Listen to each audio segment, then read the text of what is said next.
Welcome in, everybody. It's the premier Arizona Cardinal podcast, the PHNX Cardinals podcast. Check us out, gophnx.com, become a diehard, like and subscribe, leave us a 5-star. Man, oh man, do we have a lot to talk about today. I'm Johnny Venerable. He is Bo Brack. Joshua Dobbs to the bench. He has been benched by head coach Jonathan Gannon. Is it finally Tune time, or is a certain franchise quarterback poised to make his return a week early? Bo Brack, you had a chance to visit with the head coach of this football franchise. What's on deck? What can you tell us? I can tell you that exactly what JG told us. It's either going to be Kyler Murray that they're going to try to ramp up this week, or it's going to be the 5th-round rookie out of Houston, Clayton Tune, who's been Joshua Dobbs' backup throughout the season. One little pass on his small NFL resume. Officially, it was a 5-yard pass on 4th and 9. It was a special teams fake punt. So haven't seen too much of Tune, but kind of answering, I guess, the raucous Twitter streets crowd of, they're done with Joshua Dobbs and they want to see something else, whether it's in the form of a 5th-round rookie or Kyler Murray. Now, I can kind of debunk a couple of the national reports a little bit in just a few, Johnny, as far as what Adam Schefter's saying, what Ian Rappaport's saying, but more like, what are your thoughts as far as the JG bomb that went down? Because he came in, he didn't take any questions to start, sat down at his podium, at his microphone, and just said, hey, here's what's going on. We talked to the quarterbacks. We made this decision, and you'll hear from JG in a bit. But this is the decision that's made. We're going to ramp up Kyler. If it's not Kyler, it's rookie Clayton Tune, making Joshua Dobbs your emergency quarterback on Sunday. It's going to be Clayton Tune. I'd be shocked if it was Kyler Murray. We were told, this podcast was told for multiple weeks, very little, if zero chance Kyler plays at Cleveland. And I don't know how they go back off of that. In the presser yesterday, he's telling you and the rest of the media, it's going to be Dobbs next weekend. Dismiss the idea of Kyler even playing. So they don't go from that 12 hours later to, actually Kyler Murray's going to play. My guess is here's what's happened. They've watched the film, and the film was terrible with Joshua Dobbs, as we all saw with the naked eye over the course of 3+ quarters against Baltimore until it was garbage time. And they said, we can't subject our team to this next week. Where I would push back on that, and where I think that it's too little too late, is you're going to start Clayton Tune against the number 1 defense in the NFL on the road? I know, they lost to Seattle yesterday. They're the real deal. Watch them play. Clayton Tune coming out of Houston, a 5th-round rookie on a team that's starting 100 rookies. I think Clayton Tune probably should have been inserted in the game yesterday. And if you want to make an argument, Clayton Tune should have gotten a couple games. I'm not going to discredit that. This was the team that Joshua Dobbs spent the entire offseason against. He knows their personnel. He gives you a better chance to win. And additionally, I feel like Clayton Tune, is this great for his development? Hopefully he's able to come out of this game unscathed. But I read this 100%. We're going to talk about the Kyler Murray aspect of it. Clayton Tune is starting Sunday at Cleveland as a 5th-round rookie on the worst statistical ranking team in the NFL, the 1-7 Arizona Cardinals, against the number 1 defense, and Kyler Murray is going to be his backup. And Joshua Dobbs is, either gone, or we're going to talk about, could he be traded? That's flipping wild. I'm here for it because in the grand scheme of things, I don't know if it means a whole lot, but I can't believe they're going to play Clayton Tune against this defense. You got one shot, because we all know Kyler's playing and he's starting against Atlanta. So poor Clayton Tune, he's like, okay, I get my one shot and I got to do it against, let me check. Miles fucking Garrett. That's crazy to me. That's my initial takeaway. That's the life of an NFL team, right? I mean, it's never going to be ideal circumstances to insert a rookie into the lineup, especially a midseason on the fly. I mean, what we see from, New York Giants without Daniel Jones and Tyrod Taylor. They had to put Danny DeVito out there.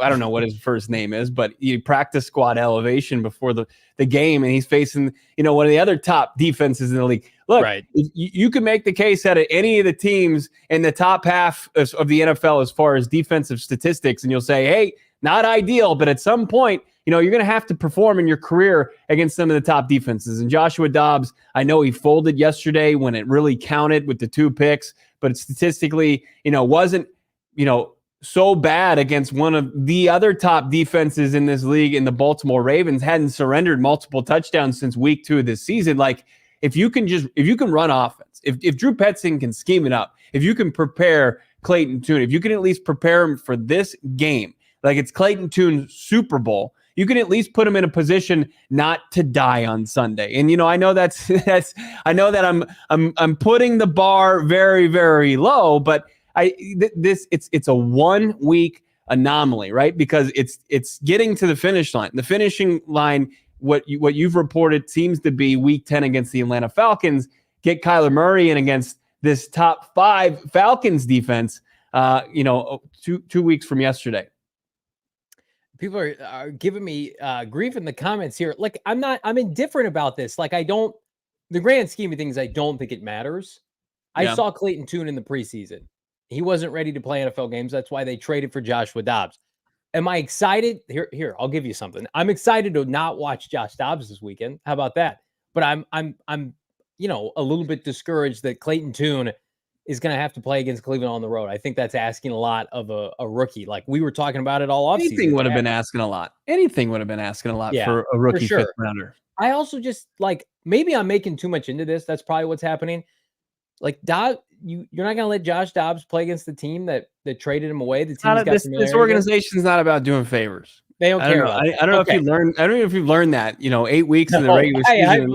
I have learned it. Thank you. Minimal favors are had.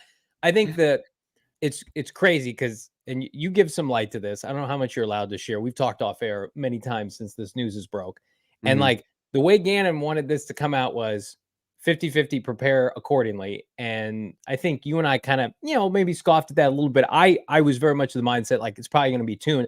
Now the national guys, Adam Schefter and Ian Rappaport, have come out and said it's Clayton Tune. And then I just watched a video before the show. Ian Rappaport on NFL Network with Mike Garafolo basically scoffing at the idea that Kyler Murray could start. He's like, no, that's not going to happen. So it's like they're adamant it's going to be Clayton Tune. Like, I wonder if that pisses Jonathan Gannon off to some degree, because they're trying to have gamesmanship here.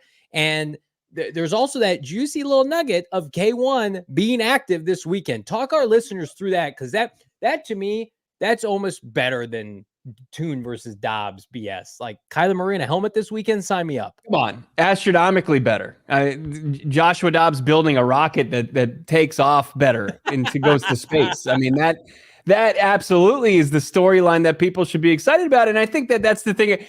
We have so many intelligent listeners and viewers and Twitter followers out there that are reading. They're seeing through this, right? Like, it's either if it's not Kyler, it's Tune. And then obviously on the heels of Rap Sheet and Shefty, and I'll give some more context to that and why you should take what their reports are with a grain of salt. And I'm sure, look, they've got rock solid sources, but when it comes down to the true decision maker, they might not have that source. But it really is strange that, I mean, to what Howard Balzer's point was going into this past weekend, when you had the flagship radio show, trying to pump up, well, maybe we could see Kyler. He could be used in like a gadget play form, or he could be coming in as a backup and play in a certain package of plays. It's like, no, because if you did that, he would have to be your active backup quarterback, and then you'd have to have Clayton Tune as an emergency quarterback. And the only way that you get to break glass in case of emergency is if your 2 quarterbacks go down.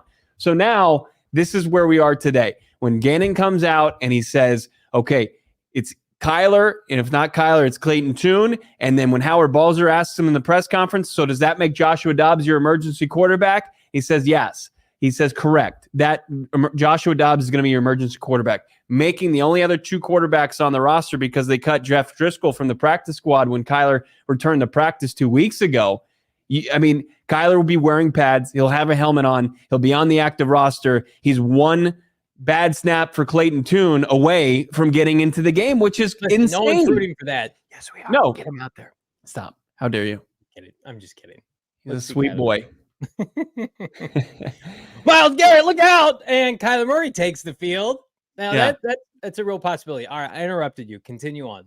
No, I mean that's the gist of it. That's the crazy part. It's like if they want to protect Kyler Murray, they are still putting him very much in harm's way. Like if Kyler Murray doesn't show command of this offense enough and show enough that I guess between the years, because physically, obviously, from reports we've heard within the organization, he looks great physically. It's not really a matter of how he's out there and how his body and his knee are allowing him to do anything. I mean, it seems like that's not an issue. It's how much does he grasp Drew Petzing's offense being on the grass, running it, and because we've heard he was so dynamic in the classroom and in film study and all that stuff. But so how much of a command? And JG said last week, like, he's got really good command in his offense. He's threading the needle and stuff. Like, it's so strange. It really is strange. Like, I don't know if it's another smokescreen.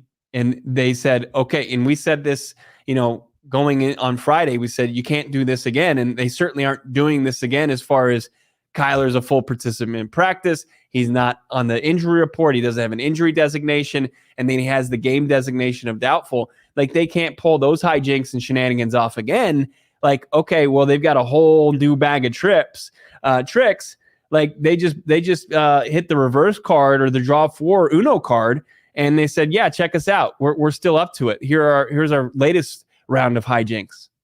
Tricks are for kids, and this kid says it's going to be real tempting if Clayton Tune doesn't look good, and there's Kyler Murray literally padded up, right, standing there. Did you guys see, by the way, on the broadcast, like, Jonathan Gannon, like 5 feet away from him was Kyler Murray during the broadcast? Yes, like the entire game.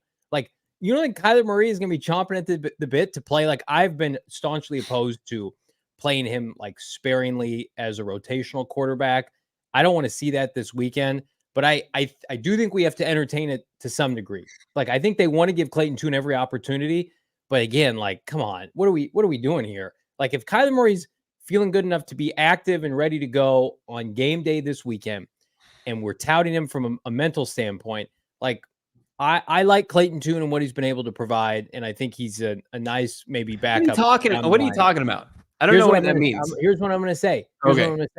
You cannot convince me that Clayton Tune is more prepared to play the Browns than Kyler Murray. Agreed. Not from a physicality standpoint, also, but like, if you want to talk about that BS, playing under center, having a hold of the offense, you're going to tell me a guy who's never played an NFL game, who played in a non-Power 5 school, Houston, in a spread, in an air raid, and that played, and that it went in the 5th round. And I like Clayton Tune.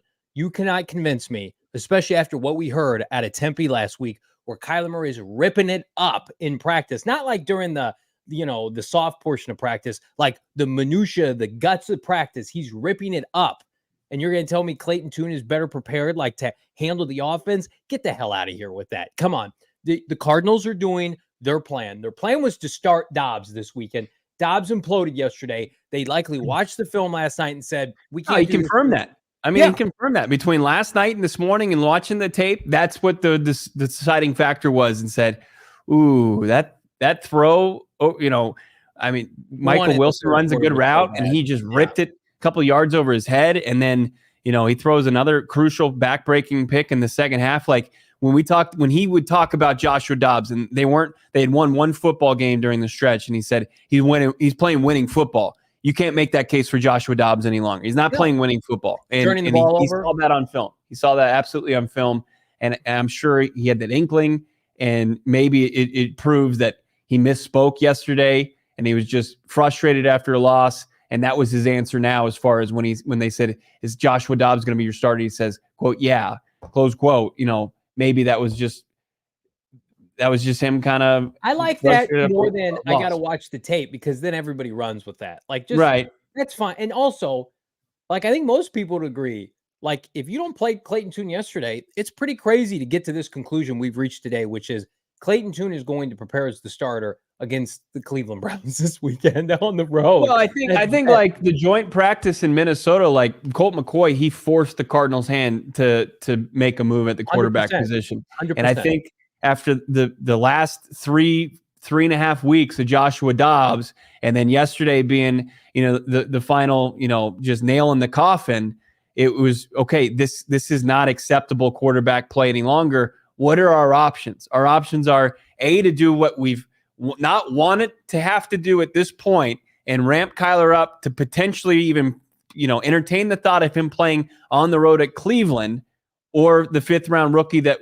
we've been so stubborn as far as keep for the sake of his NFL future, keeping him off the playing field. It forced their hand in to do something drastic. And this is drastic measures. Pretty wild. Can I say one thing about Joshua Dobbs? I like Joshua Dobbs. I think he would be best served to be this team's backup as long as Kyler Murray and Jonathan Gannon are here. I think he would be a tremendous backup. 2 to 3 games max. That's your backup, man.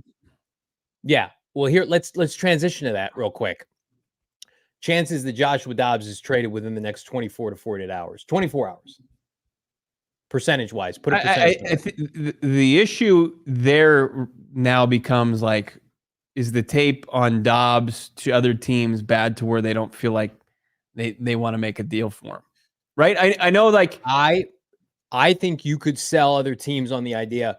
Look at us. We're 1-7, and everybody thinks we have the worst roster in football, and we're starting 9 to 10 rookies. Right. Dobbs can come in and help you. Look, he had 3 total touchdowns yesterday. Look, put the San Francisco tape on. I initially wanted to come on the show and poo-poo the idea. I don't completely discredit it now. He's at 63% completion percentage, not horrible, right? That's fine. He's got 11 total touchdowns. He's got 8 passing touchdowns and 3 rushing touchdowns. He shows the mobility. He shows the obviously the ability between the ears to read defenses. His biggest issue is inaccuracies, right? But I think a real smart NFL organization will realize that the last couple of weeks, the main reason the Arizona Cardinals haven't won football games and haven't been competitive, because they haven't been competitive in the second half. I mean, yesterday there was a lot of empty calories as far as those stats go, in my opinion. But the previous weeks against Seattle and LA and the finish to the Cincinnati game, Joshua Dobbs was not. You couldn't make the case that he was better than many quarterbacks in this league. But here's what I say, and Bird Gang brings it up. Like, James Conner going down was the nail in the coffin for Joshua Dobbs. So send him somewhere where they have a competent running game, some complimentary receivers. Maybe their offensive line's not terrible, and they just need somebody mobile. Are you talking about the Jets? Well, I don't think the Jets would do it. But, I mean, everybody is running to the mentions today talking about Minnesota. I don't hate that idea. I think Minnesota, to me, like, offensively has the personnel to support him. They need a quarterback. I just feel like I think it's too vertical of a pass game. He's got an arm. Listen, Johnny, we're shitting all over Joshua Dobbs. I'm not Minnesota. You don't have to fluff up Joshua Dobbs. You know he can't throw the ball down the field. Giants? Did you see Kirk Cousins rip it down the field to Jordan Addison on Monday Night Football 2 weeks ago? But, like, what would you be willing to trade Joshua Dobbs for? Anything? Would you take anything? Yeah. I mean, like, maybe he's emergency quarterback. He's emergency quarterback. Could they get a 6th rounder for Joshua Dobbs today? I don't think so. Could. You don't think so? You think he's I think, unfortunately, the ship has sailed to where you would get any kind of value for Joshua Dobbs. And that's not an indictment on him. Like, I think he is what he is. And I think he's a guy that, could go into the offseason and he could get a good role as a backup somewhere. But is somebody going to say, hey, our starter's down and we need to bring somebody in? I just don't. I don't know if anybody, like, is he an upgrade over maybe Danny DeVito there in the Giants? Like, how long is Tyrod Taylor going to be out? They don't know about Daniel Jones. Yeah. I mean, you could say, and it's something substantial. You could tell your fan base, this guy's been starting for 8 weeks on a team that has been more competitive than people think. Like, I think Cardinal fans have soured on Dobbs. National media, national fan bases are very much in the camp like, oh, Dobbs has been functional. He's been solid. And then you watch the games, and he's been rough lately. But again, like, James Conner and Joshua Dobbs is a good parent. Like James, you get a competent running game somewhere. My only issue is if you disagree with me, you said this off air. I think if you're trying to play leverage with Dobbs and a market, maybe to manufacture one, or you have a team or two interested, you would have to go into today and say, like, Dobbs is our guy and have support of Dobbs. I feel like by benching him today, do you lose any leverage or do they just not care? Because that to me, like, everybody's like trade. And I'm like, can you trade a guy who's just been benched? I guess you can. Maybe just to see what you have in your rookie, and Kyler Murray's back. Maybe the Cardinals traded for him when he was basically benched from Cleveland. I mean, he was down the depth chart. What forced him into that situation? So is there a team equally or more? Tennessee, maybe like if Tennessee moves off of Tannehill, and did you tell me that one, that cockamamie idea? Was it Tennessee would move off Tannehill would go to Minnesota, and then they would need a backup for Will Levis, so they would get Joshua Dobbs, who was there in the season last year. I think Josh Dobbs has a market where you could convince a team to give a pick for him.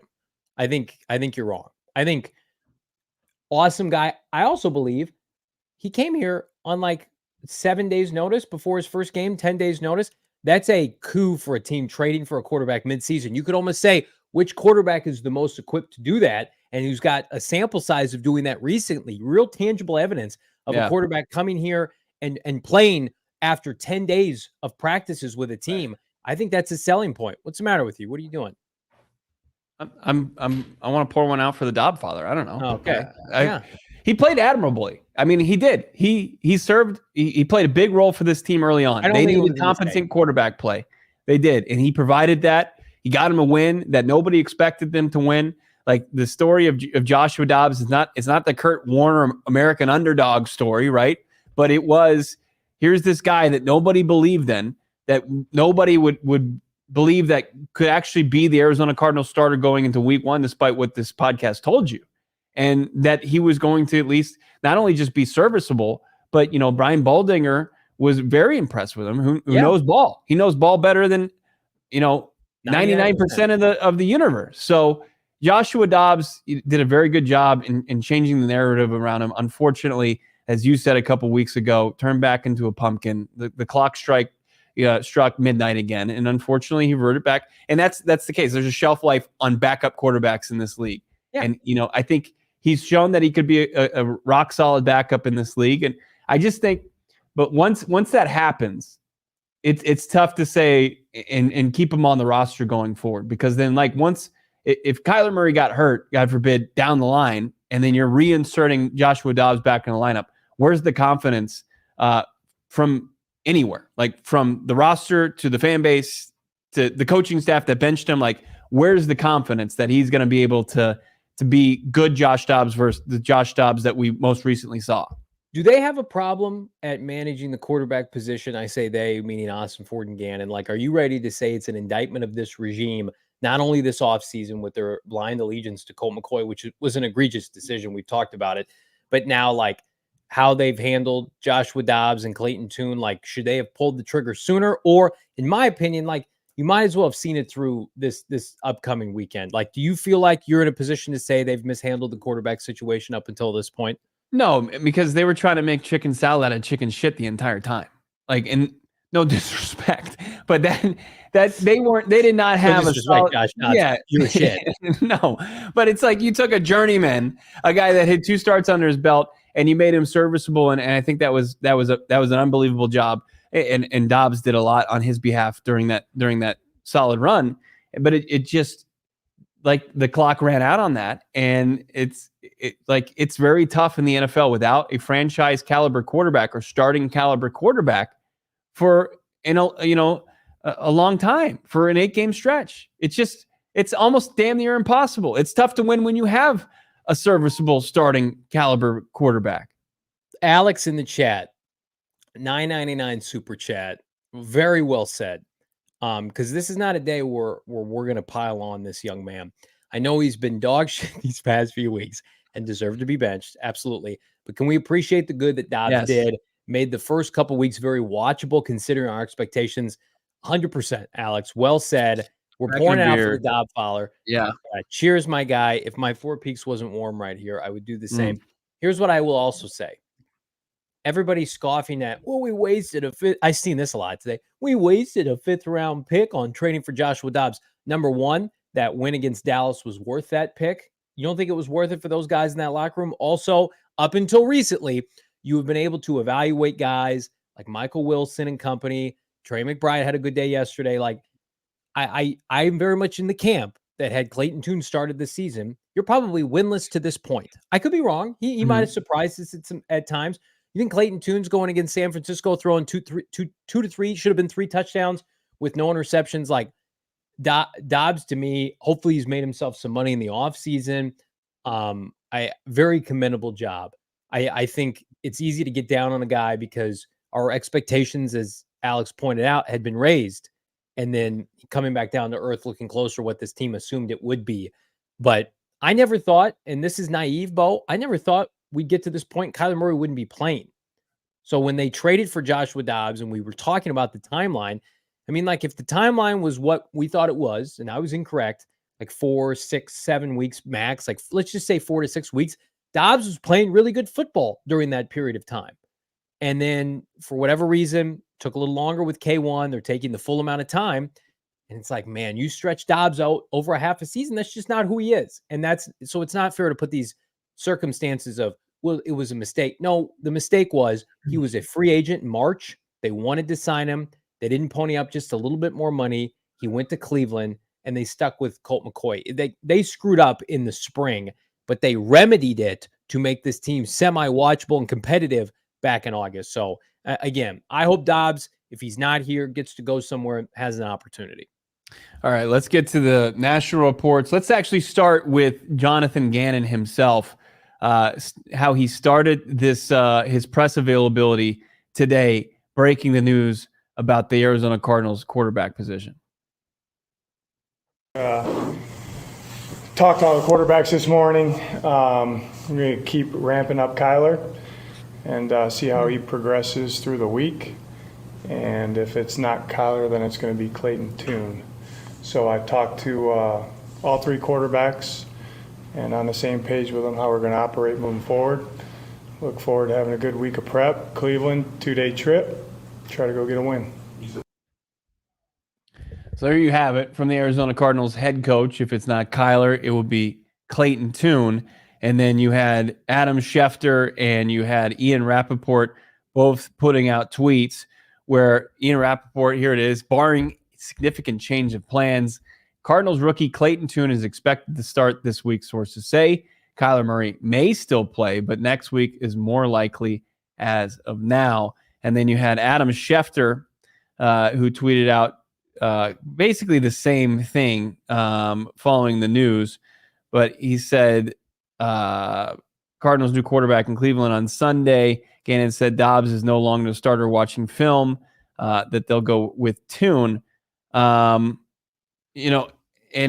a couple reporters were trying to confirm some things with Jonathan Gannon after his press availability. And then they pointed to the Schefter and Ian Rappaport reports.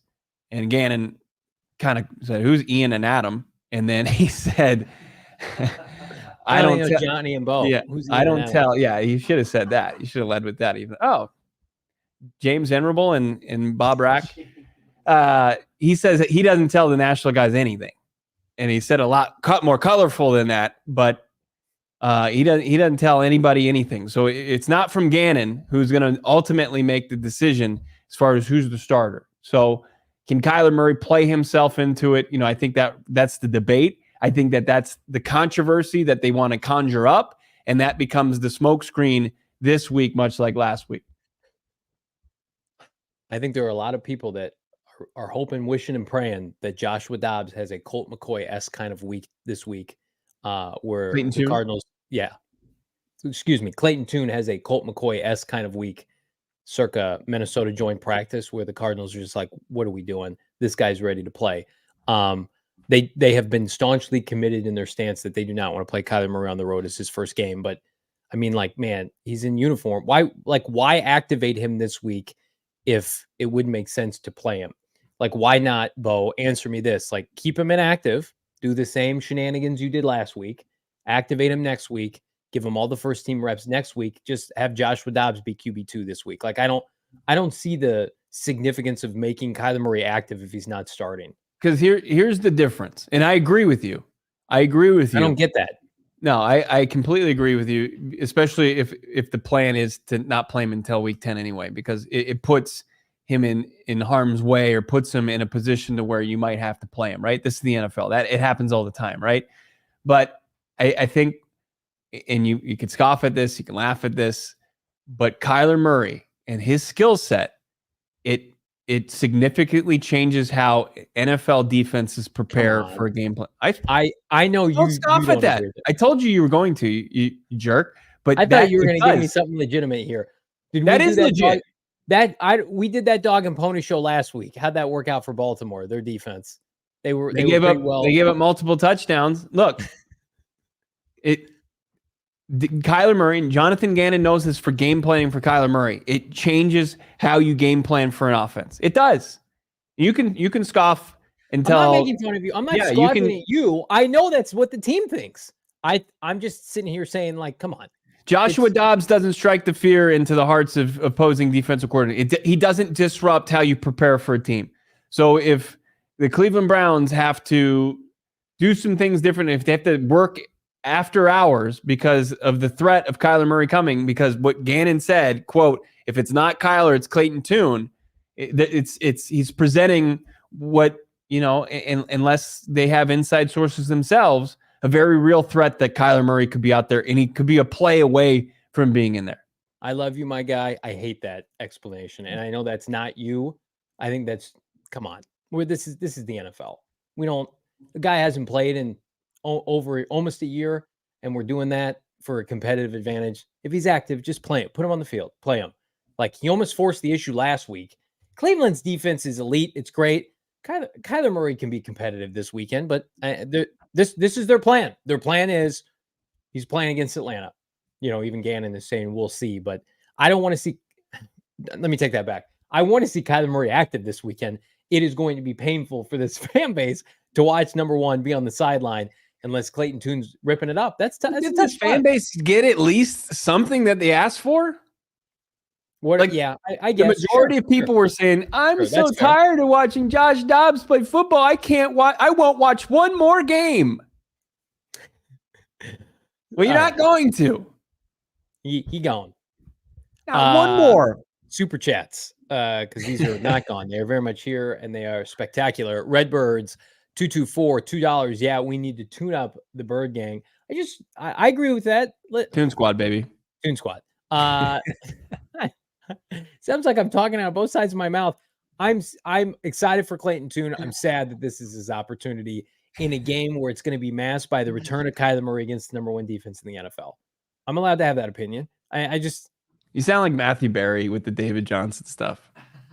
No, how dare you? I'll never be like there is going to be at least fantasy experts on Monday like Kyler Murray was active and he didn't play. What kind of bullshit is this? Like they are going to be those nerds are going to be so my original point. Upset.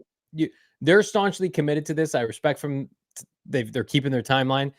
Like Clayton Tune is not a 1/10 of the player Kyler Murray is from a psychological standpoint, an athletic standpoint, a feel for this offense. Like you get the sense of it when you watch practice this week. Like I watched training camp with you side by side, and like Clayton Tune was better than Colt McCoy, but that's like, the bar is so low that they had to go trade for a third string backup in Cleveland. 4C33 $2. Why 180 on yesterday's message seems like a panic. And again, that's just, going back to having to watch the film on just how bad Joshua Dobbs was.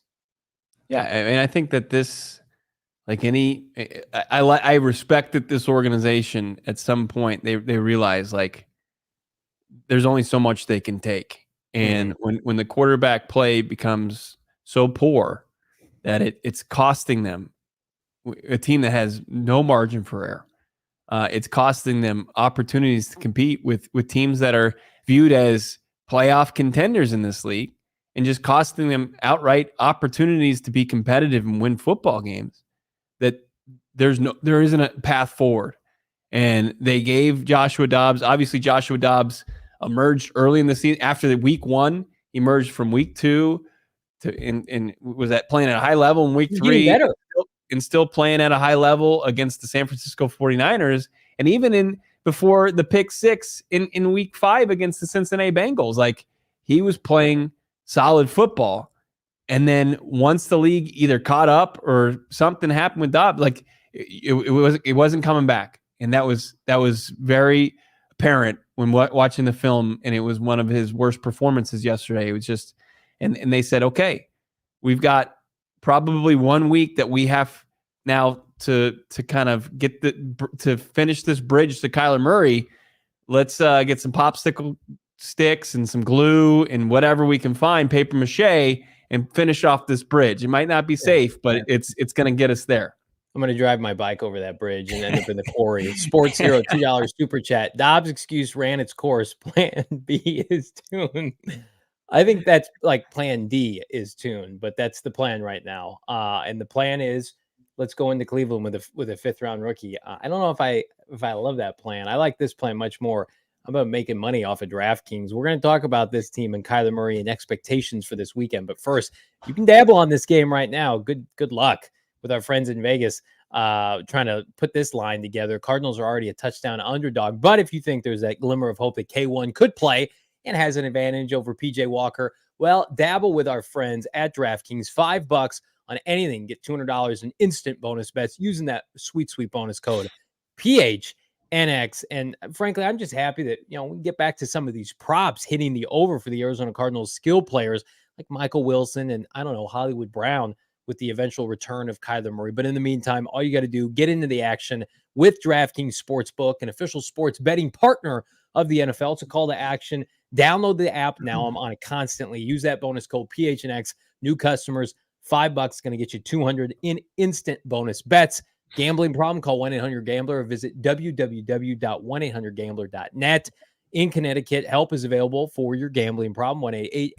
1-888-789-777 or visit ccpg.org. Please, of course, guys, play responsibly. Bonus bets expire 168 hours after they issue. See sportsbook.draftkings.com/football terms for eligibility and deposit restrictions, terms, and responsible gambling resources.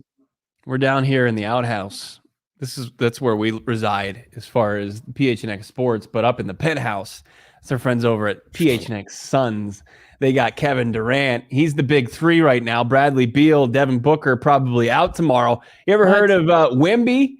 Number 1 pick in the draft, Wembayama, and the San Antonio Spurs. They're coming into town, and you don't have to go to the game in order to get a glimpse of just this absolute freak athlete for the Spurs. And it's back to hating the Spurs, which I love to do as a Suns fan. The Suns take on the Spurs, and the only place you can watch it right now is 3TV, Arizona's Family Sports, Channel 44. We love our partnership with them because the Suns are coming in hot, and Arizona Family is your place to watch the Suns and Kevin Durant. Catch the game at 7. All you need is an antenna. Many options are available at local retailers, online, indoor, outdoor varieties, one for every price point. If you want to find out where to watch Suns games in Albuquerque, Tucson, Flagstaff, Yuma, Phoenix area, all you have to do, log on to azfamily.com. Click Suns games for listing information in your area. Great resource to help find Phoenix Suns games on Arizona Family Sports. What happens if Clayton Tune is terrible on Sunday, which he could very well be against the number 1 defense in the NFL, and interceptions, turnovers, ineptitude, shutting out at half? Is there a scenario in which Clayton Tune starts this game and Kyler Murray finishes this game, Bo Brock? Or do you believe they have their heels dug in, that outside of, God forbid, a Clayton Tune injury, Clayton Tune's going to finish this game? I think if he's active, it follows the what they've said all season long. If you have a jersey, there's an opportunity that they're going to use you. And if Clayton Tune seems overmatched, we're looking at the replacements, Shane Falco style, Keanu Reeves entering the game. Like it turned, but then Cleveland turns. I can't believe that. Doesn't Cleveland turn into a preseason game at that point for Kyler Murray? And then start him then. That's my biggest issue with this plan, and it'd be interesting to see if it goes to fruition as far as how if it is K1 and Tune in any order as far as your active quarterbacks on Sunday. But It's a bad plan. Can you and I agree that we think it's a bad plan? But don't you think their hand has been forced? No, because like what? It's like everybody else. You want it Tune Dobbs? Or is that your plan? You just play Dobbs one more week. You're not subjecting your home crowd to Joshua Dobbs next weekend. Look at your own Twitter timeline. Yeah, when Joshua Dobbs threw those picks, what did you say? Get him out. But with the idea that Kyler Murray's going to come back, you play Kyler Murray. You let Clayton Tune finish the game. Kyler Murray was like trying to play this weekend. I've always been of the mindset, like, I don't buy into this narrative that you have to play him at home. They want to play him at home. Yeah. And I get the rationale of that. Once upon a time, I can wrap my arms around it, but I don't like substituting. And like, this just feels like, if you were following the team Ken Wisenhunt style with Matt Leinart and Kurt Warner, like rotating QBs, and they're not rotating quarterbacks. And I get the situation's unprecedented, but if Kyler Murray is healthy enough to dress and he's active on game day, he should start this weekend. I get it. You don't want to play Kyler Murray against the number one defense, because that's what they're telling you by not playing him this weekend. They want, and we know this, they want a nice landing spot against Atlanta, but you're going to sacrifice a 5th round rookie against Myles Garrett and company? Like, let's not talk out of both sides of our mouth here. If Kyler Murray practices this week and looks tremendous again, he needs to start this weekend against Cleveland. We're going to do a big trade deadline show tomorrow. They're not trading anybody of note because they want to give Kyler Murray every opportunity to succeed with like Hollywood Brown and company to end this year. Kyler Murray needs to play against Cleveland. I don't want to watch a 5th round rookie against the number one defense in the NFL. I have no desire to do that because I don't feel like if you're trading for Joshua Dobbs at that time, and we knew this, we'd watched this team in the preseason. Yeah. Like Clayton Tune, as Jody Ehrler pointed out yesterday, Clayton Tune is very likely worse in practice than Joshua Dobbs. Definitively. Like, you could probably confirm that too. So if you're going to screw around with the position this week, we've made it this far. You either keep Dobbs in the lineup or you play Kyler Murray. And if you're tempted to make Kyler Murray active as the number 2 quarterback, like, I don't understand the rationale behind it. I just don't. It just doesn't make sense to me. Look at Nick dropping some stats. Cleveland, the number 1 defense, just let Minshew drop 30 plus on them. Also, did you see they folded yesterday at the end of the game? That number 1 defense got cut up at the end of the game. Are we going to do this? Are we going to talk about Geno Smith, who I don't love, and Gardner Minshew, who I wanted here? We're going to compare that to Clayton Tune. Can we be real for a second? We're not. Geno Smith and Gardner Minshew? What are we talking about? Yeah, I'm not going to do that. One has mustard on as a ham sandwich. The other one, was it what kind of cheese is on that ham sandwich? Gardner or Geno? You don't believe in Geno Smith, the quarterback? No, I don't. I wouldn't want him as my quarterback. He was terrible. Elite. He was terrible yesterday. They should have lost the game. I think we're finding out Shane Steichen, Gardner Minshew, good stuff. I think Gardner Minshew would have been good stuff here. Cardinals will have a couple more wins if Gardner Minshew had been their quarterback, but we digress. You're going to sit here and tell me, baby. Do you think Clayton Tune gives this team a better chance to win this weekend than Joshua Dobbs? Yes or no? No. Yeah. Okay. I think it's going to be a different look. It's I think there is value in him playing. Like you can get a glimpse of what Clayton Tune looks like against a top defense in the league, and you can say, okay, this is where he is, and you can take that. Like Espo did a really good breakdown of wanting to play Clayton Tune a long time ago, a couple weeks ago, and you can find it on our YouTube channel. I highly recommend it because there is value. There absolutely is, and you can spruce it up to where you can find out if he can be a guy that can be serviceable. If he's somebody that, like, when Kyler does come back, who do you put as QB2? I mean, it feels like they're leaning towards what they were leaning towards, ever since they drafted Clayton Tune. They want him to grab hold of QB2. They want him to be the backup. So you got to see if you can see if he can play a little bit. And, unfortunately, I've got a little feeling in my stomach that probably can't, right? It's still early in his career, and this is asking a lot of him. But you can learn some things about Clayton Tune. Gandalf's weed. Tune is more accurate. That's incorrect. Tune was completing about 50% of his throws during the preseason. Yeah. Now, what I will say is, like, very, very distinct possibility he has gotten better over the last 8 weeks. But like, they're diverting from the original plan, which was to start Joshua Dobbs this weekend. The plan was Dobbs was going to start.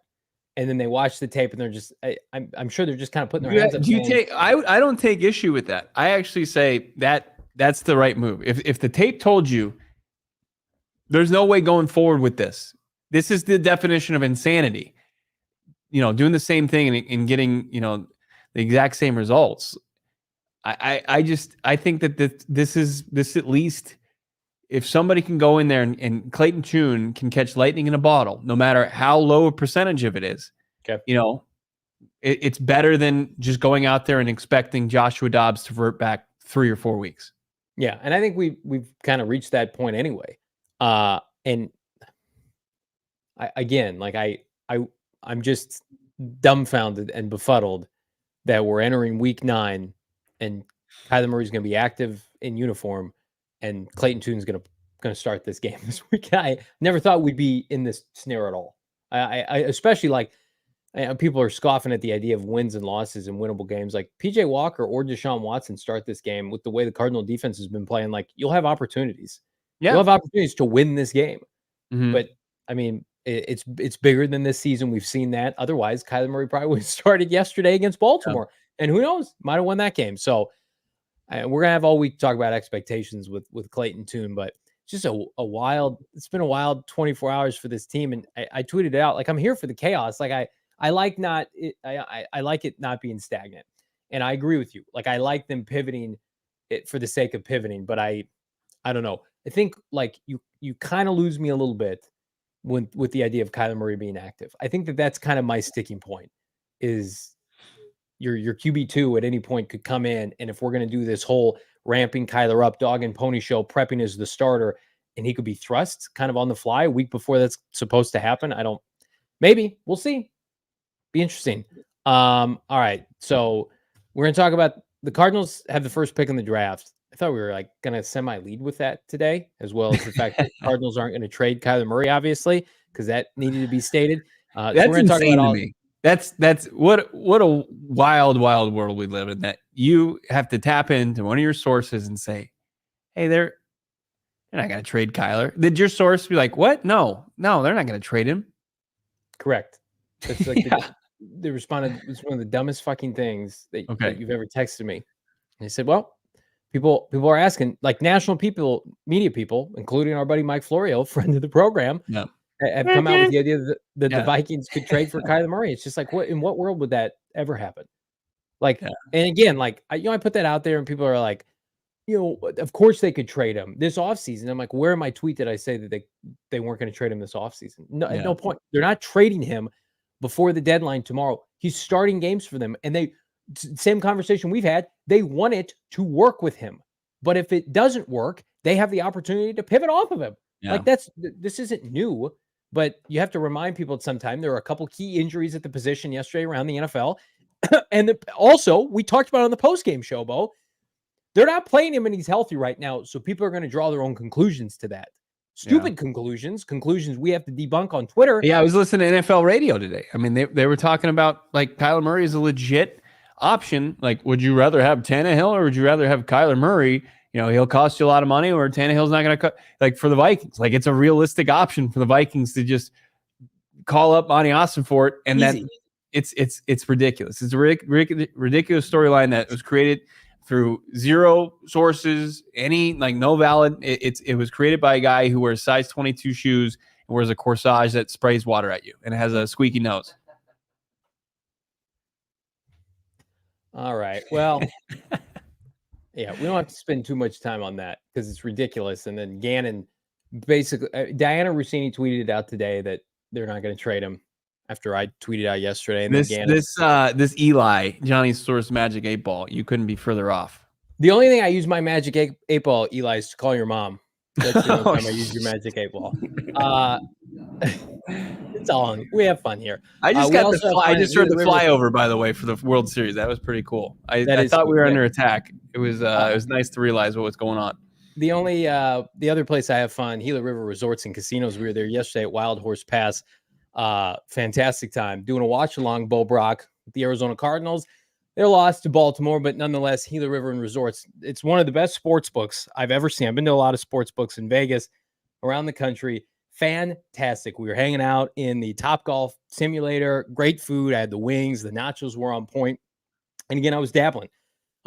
Before I went in on my app. And then when I went in, I loved, the feel of the sports betting ticket when you go in, having paper tickets when you're putting down, a couple bets. Love to see that. Love our new partner. Super excited to partner with Gila River Resorts and Casinos, Arizona's biggest and best resorts and casinos. $1 million Big Red Showdown at Gila River Resorts and Casinos, Wild Horse Pass. Fantastic. Sign up right now. You get $1 million at the Big Red Showdown. So stay in the game and get ready. It's super easy. It's super fun. Tons of stuff. There's the $1 million cash win. There's weekly pick'ems that you can win like up to $1,000 of free bonus plays every single week. There's monthly drawings November 5th and December 3rd for Cardinals tickets, memorabilia, free bonus play, props, cards, 4 select football games. Went up to $100,000 in cash, 21 and over. All you got to do is visit GilaMillion-Showdown.com to get in on the action. For more information on Gila River Resorts and Casinos and all they have to offer, head to Gila.com. I cannot encourage everybody more to come out. The next time we have a home game against the Atlanta Falcons, we're going to be doing giveaways, prizes. I think we're going to have some Kyler Murray stuff we're going to give away. Tons of good stuff happening. Wild Horse Pass come out 2 weeks from yesterday. We'll have a great time.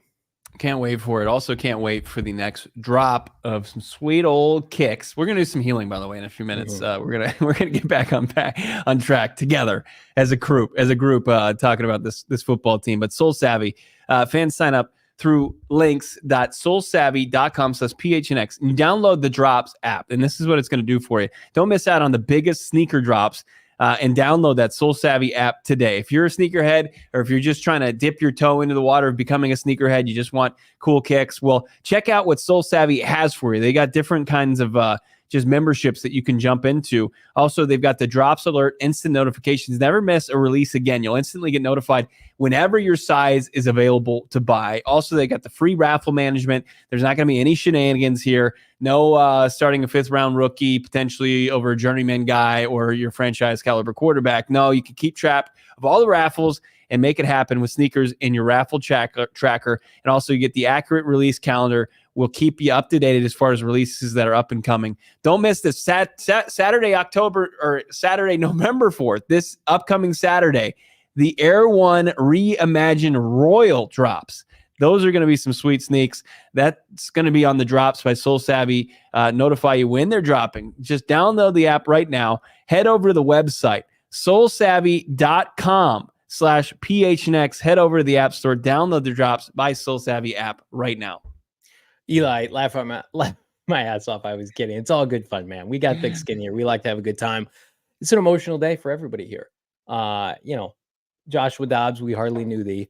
Now a backup, and the Cardinals, as a result, because of his poor play, they have number 1 pick in the draft right now. If we could, Damon Dog, producer extraordinaire, can we see the updated draft standings, please? Cardinals, they are picking 1st overall, and on top of that, Bo Brack, not only are they picking 1st overall, they have the best odds. They have overtaken the Chicago Bears, despite the Bears' 2 top picks between them and Carolina. This is from the Football Power Index. They have the best chance right now to have the 1st overall pick at the end of the season. Now, it should be noted, this is not taking into account Football Power Index that Kyler Murray is coming back. But right now, they have the highest projected draft slot.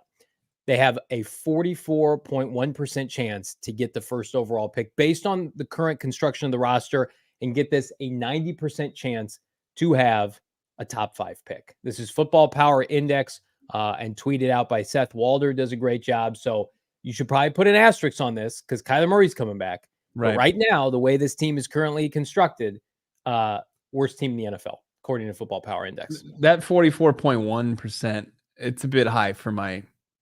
It's a bit really high. Yeah, it's the top 5 gets me giddy. I'm gonna start pounding the table for Marvin Harrison Jr. I'm about out on these quarterbacks at this point. A couple different variables going into it. Obviously, the commitment so far this season to get a Kyler Murray that's going to be ready to play 100% mentally and 100% healthy. The relationship that he and Jonathan Gannon have, head coach and quarterback, it's not any longer, the case of he's not the new head coach's guy. I really fully believe that, he is his guy, and that the incumbent is going to be tough to unseat if Kyler Murray comes out and plays how Kyler Murray can play. Obviously, he's got to knock some rust off, but Kyler Murray can win this team some football games. It's a great point made by you as far as, that this 44.1% doesn't factor that in. It's just strength of schedule and how they perform. But I watched the Bears on Sunday Night Football last night, and I don't even know that team is so far away from winning football games. Like I mean, they're on 2 wins right now. They have one more win than the Cardinals right now. And then, you had the Carolina Panthers sneak past the Houston Texans yesterday it was all field goals, right? I mean, yeah. Kyler Murray and the Arizona Cardinals are significantly better than that. So for this I'm not buying these numbers. Like I'm selling this stock right now. That's assuming the Cardinals get, above average quarterback playing Kyler Murray, which we think they're going to get. James Conner comes back healthy, in the defense, which I think we barely even touched on the defense because it feels like the game yesterday was secondary to the news today. Defense is getting better.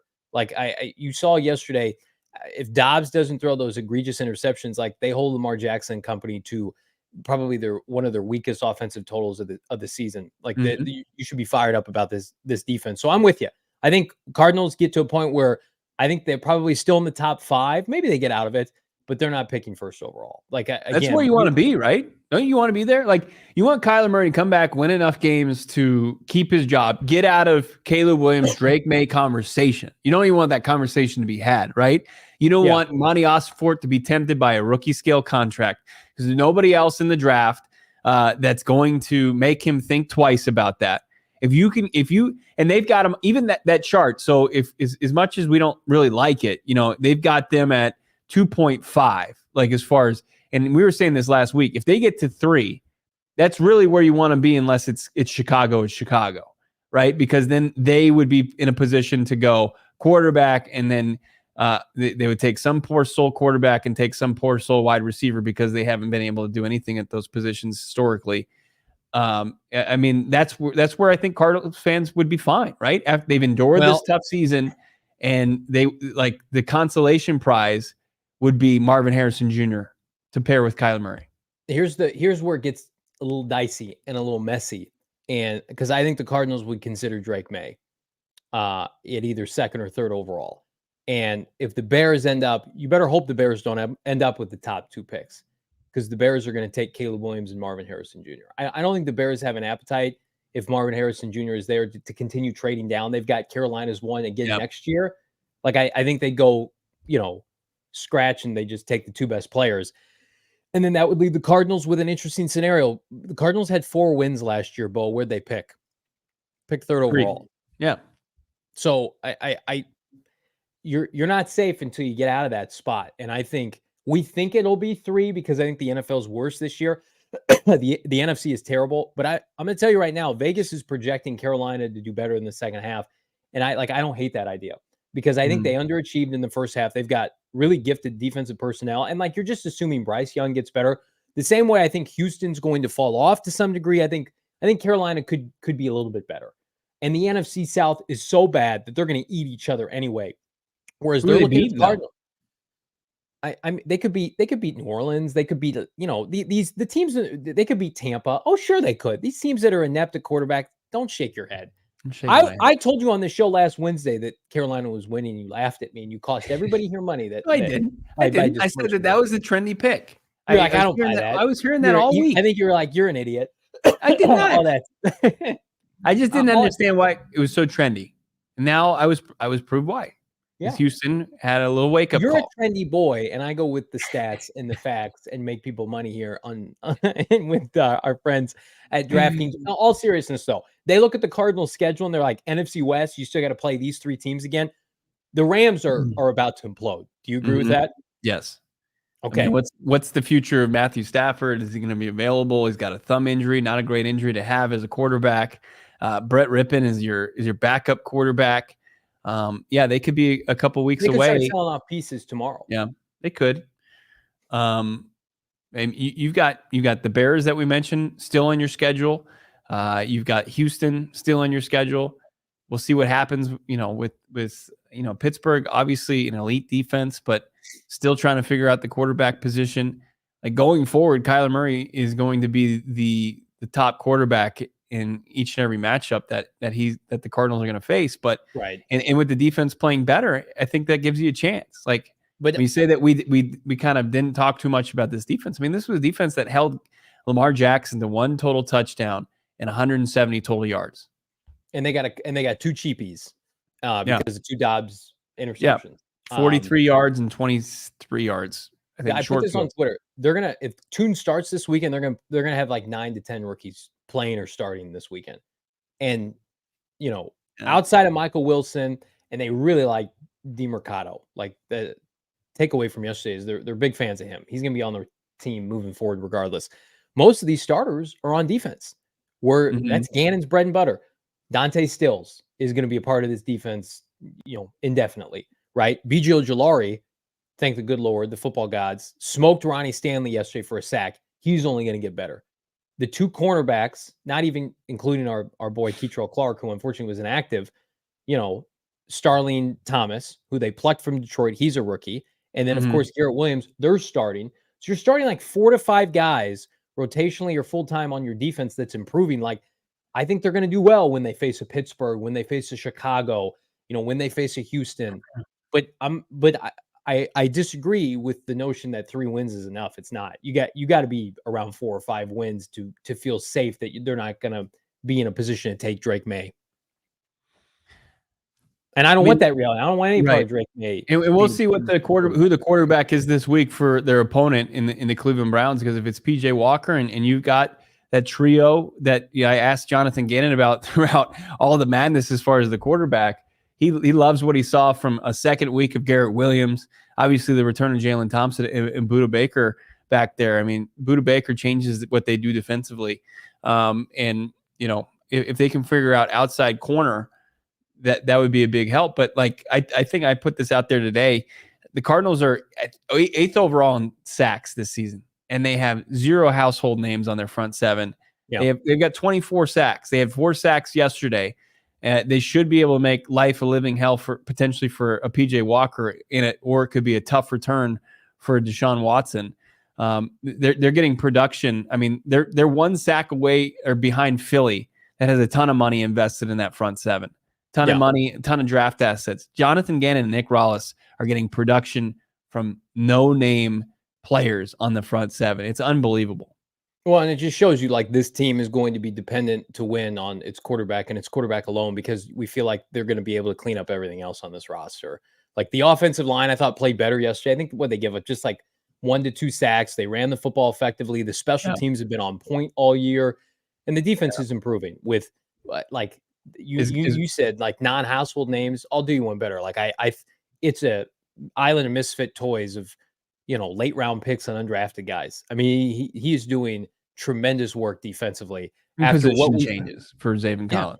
Yeah. I mean, it's just Dante Stills was a compensatory 6th round pick, was one of the last picks in the draft, and he is their best defensive lineman. Easily. He was unbelievable yesterday. A sack and a half. He's all over the place. He looks incredibly explosive for a rookie just to come in. Hey, you know what? Instead of playing, Tuna Fish State this weekend, you're actually going to go against the Ravens offensive line, and you're going to smoke them for multiple sacks.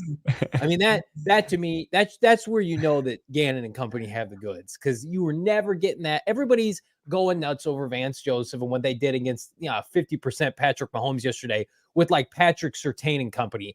What Gannon is doing with this defensive personnel just shows you, once they get the quarterback position settled and right, this team, and this is a conversation for another day, the NFC is so bad. There's like 3 good teams.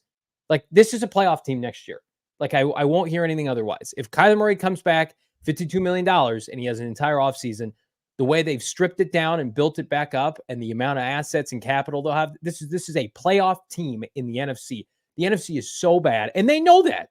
So, knowing that, they would rather get to winning sooner rather than later. And it's like the tweet I put out. They don't want to be in a position where they have to take a quarterback.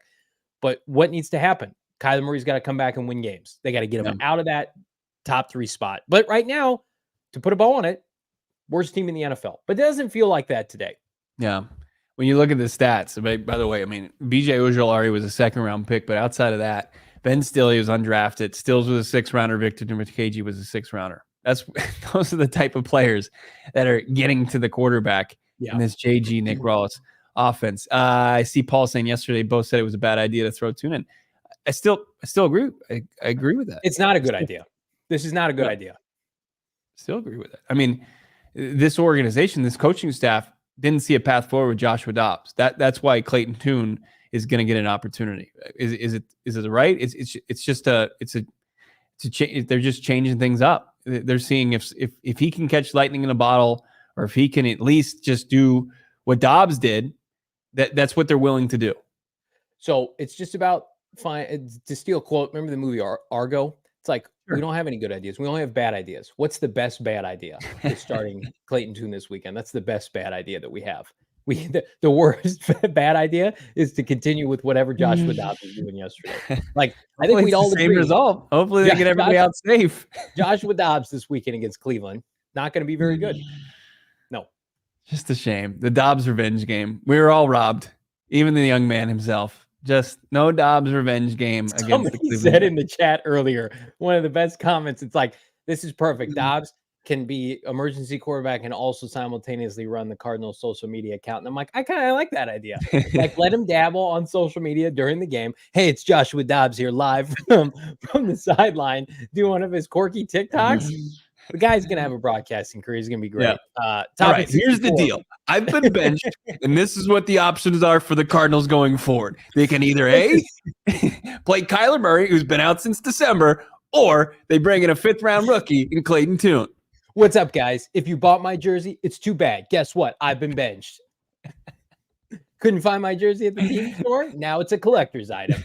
Topic 64, $4.99. JT Buddha and Garrett Williams is a must.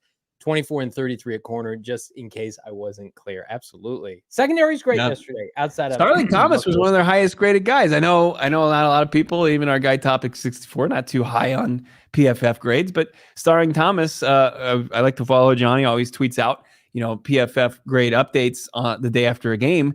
And he was one of their highest rated defenders. And he came in there and I think he played 20 some snaps and played solid.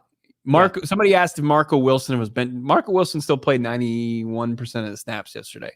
I think he was out like a series, and came back, played a little bit better. But I think they were doing a really good job in containing Lamar Jackson, and obviously those receivers, even with Zay Flowers, that's not a great receiving core. They didn't do anything through the air outside of that tailor-made first possession or second possession where Lamar got the pass interference penalties against Marco. If Marco doesn't fudge up there, that pass that Bateman stole from Marco Wilson should have been a pick. That's should have been a pick. And then I saw Baldy tweet this out. I mean, the touchdown throw was absurd from Lamar Jackson. Yeah, I mean, he didn't do a lot yesterday, but he threw it around a defender. He did like a Chuck Norris leg kick to just make himself to get enough on that and put it right on Mark Andrews. Just like the week before with Seahawks, you can beat the Baltimore Ravens yesterday. That was not an unbeatable team yesterday. Right. You get above average quarterback play. That's a one score game either way in the fourth quarter. You're not kicking onside field goals. The Cardinals, I'll give them credit, man. They're staunchly committed to their plan. They're sticking to their plan for better or worse. And this time next week, whatever happens on Sunday, we know where we're going to be. Are you going to be with us at Circle K? I hope so, because it's the inner circle. I went to Circle K earlier today, had a fill up, saved 25 cents per gallon because it was one of my first 5 fill ups as a part of the inner circle. Again, yesterday, drive home from Gila River, picked up ice cold fountain drinks, Lund sweet tea, buy one, get one free, but they got pizza, coffee, whatever you want. Get loaded up for Monday Night Football with my friends, your friends too. CircleK.com. Terms and conditions apply at participating locations. Visit CircleK.com for more details or CircleK.com/store-locator for more information. Yeah, also more information. You want to learn about what the Desert Dogs are up to this year? How about our guy Craig Morgan churning out the best newsletter and, of course, most informative out there, Coyotes hockey. It's coming your way. Don't miss out on any of it. We've got our weekly newsletters that are coming from each and every one of our just different beats, as we call them around here. PHNX Coyotes, Craig Morgan, just giving you the best insight. Don't miss out on that. Also keep up to date as far as all the watch parties going on, all the Cardinals games at the home games. They're at Gila River. And then, of course, our away games, they're at the BetMGM Sportsbook out there by the stadium. And our PHNX Suns watch parties, we got one coming up. How about November 17th when they take on the Utah Jazz? But you want more information, or you want to just be dialed in, you want to talk to me on game day in the Discord, become a diehard today, and you're going to be the most informed Valley sports fan amongst your friend group. Be dialed into every single thing that's going on in Arizona sports. Just become a diehard today. Go PHNX.com and, of course, PHNXlocker.com. When we're talking about Coyotes got a lot of great swag in the locker, Johnny. I know you got a couple of I love the logo, love the color schemes. I think it might be sneaky top outside of the Cardinals gear that we have. The aesthetic of the Coyote is elite.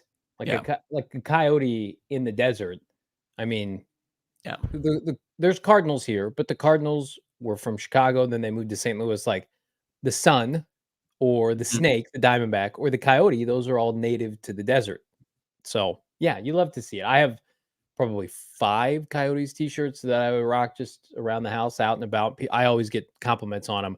I'm going to tell you right now, major game, heading out. If you're going to World Series game 3 tonight, you better pack on up and go, because it's bottom of the first right now. Diamondbacks 1-1 in the series, scoreless tonight.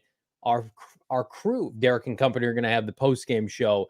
Do not miss out on that. And of course, Suns action, as Bo mentioned. It's a banner time to be an Arizona Cardinal or Valley fan for sports in general. As you mentioned, find it all and more at gophnx.com.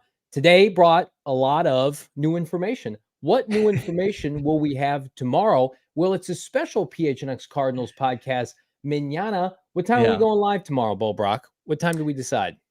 I don't remember. Here, I'm gonna pull it up right here. This is really elite podcasting. But I did talk to Gannon today, and I said, what's going on? You guys making any deals? He said that's Monty's expertise.